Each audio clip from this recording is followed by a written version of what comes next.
We're staying on the announcement of Kashim Shettima as the running mate to the APC presidential candidate, Bola Ahmed Tinubu. And for more on this, the HOD, Department of Mass Communication, Nigerian Institute of Journalism, Dr. Jide Johnson, joins me now. He joins us virtually. Good to have you join us, Dr. Johnson. Well, let me just quickly correct an impression. I'm not the HOD. I'm just a chief lecturer. That's an office I held in the past. Well, let's go to the main issue. All right. It's nice joining you. Before you, let's paint the scenario. I know you want to give your reaction to the announcement that has been made, but I'm also sure you've seen the what is it called now, reaction from Nigerians, not just on social media, but just in general conversations. And some people do not seem to have a problem with this.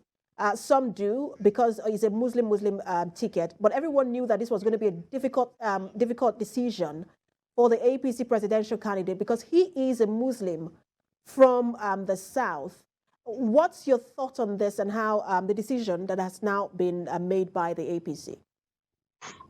There is usually in fact, three sides to a coin. There is the head, the tail, and the midpoint.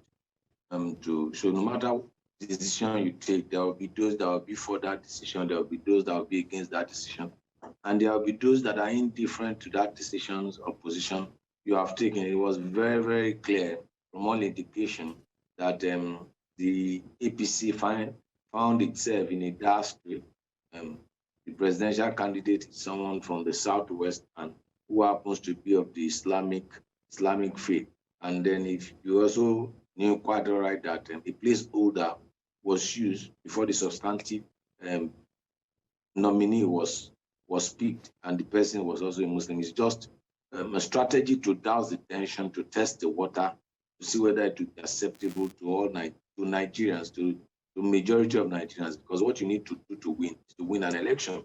And I think that APC in its permutation and its calculation has done its homework, and APC felt this would be the right path or the right way to go. It is the outcome of the election that actually determine whether this is the right decision or the wrong decision. But as far as I'm concerned, Nigerians care less about religion until the political class themselves use religion and this identity to benchmark every Nigerian, to label every Nigerian. Policy does not know whether you're a Christian or you're a Muslim. It does. Policy, the sun, God makes his sun to shine on everybody, whether you're a Muslim or whether you're a Christian or whether you're a traditional religion worshiper. It doesn't really matter. If it rains, it's going to fall on anybody. It's the same thing with policy. Kidnappers do not look, or bad routes do not look at you, whether you're a Muslim or you're a Christian or whatever. What people are much more concerned is about policies. However, you also understand the sensitivity and the dynamics of whatever society or environment in which you find yourself at time.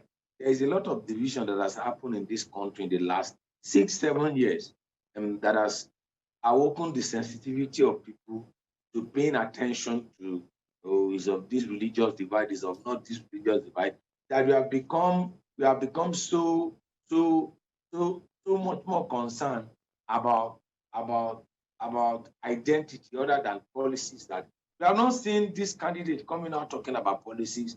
What we have been seeing is, he's a Muslim, he's a Christian, from the south, he must be from the southeast, he must be from south, he must be from the north. It is the same set of political class that have been there, and what we should be looking forward to beyond the identity of the running mate or the presidential candidates, for them to talk about policies, and that should be the focus of our interest. And from what you say, it's almost you are saying that, look, our current realities have exacerbated the need for representation, not just for ethnicity, but also for religion. But I want to ask you, because while he was speaking, the APC presidential candidate did say that he's very sure that the party will win come 2023 because they are the Progressive Party.